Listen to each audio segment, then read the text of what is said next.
Hi guys, it's Bella, your daily dose of kakitan. Ngayong araw ay papaliguan daw natin si Billy.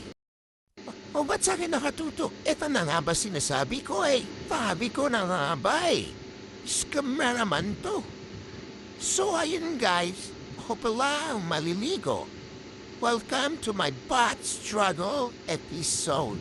As you can see guys, na-scam ako. Ako na naman ang maliligo. Bakit ako palagi may amoy baho? Samantalang yung isa dyan, itago natin sa pangalan Billy. Ang baho na nga, nahaida pa sa kama, parang prinsipe. Ako lang talaga ang nauto sa scam na to.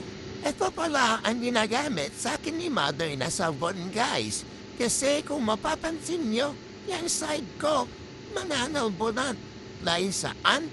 Sa init. Opo guys, hindi po talaga ako sanay sa init. Ang aircon baby po akong may heart. Kaso, bawal daw ang 24 hours aircon kasi yung bill parang tuition fee sa private school.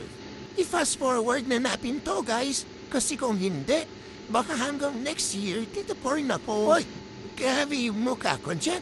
Sino yan? Bakit parang sinabuyan ng ulan at kanina? Grabe guys, bakit ganyan itsura ko? Asan na yung glam ko? Finally! Tapos na rin ang ligong walang katapusan. At ayan na nga, pinupunasan na ako. Parang proud na si Mother sa ginawa niya masterpiece. Tapos na ba? Ay, di dapat pala pwedeng mahalimutan itong cologne/conditioner na binili ni Mother. Ayan guys, tuyo na ako. Pwede magpakit ulit. So, ayun guys, narigo na ako, na-scam na naman. Huwag kalimutan mag-like and subscribe.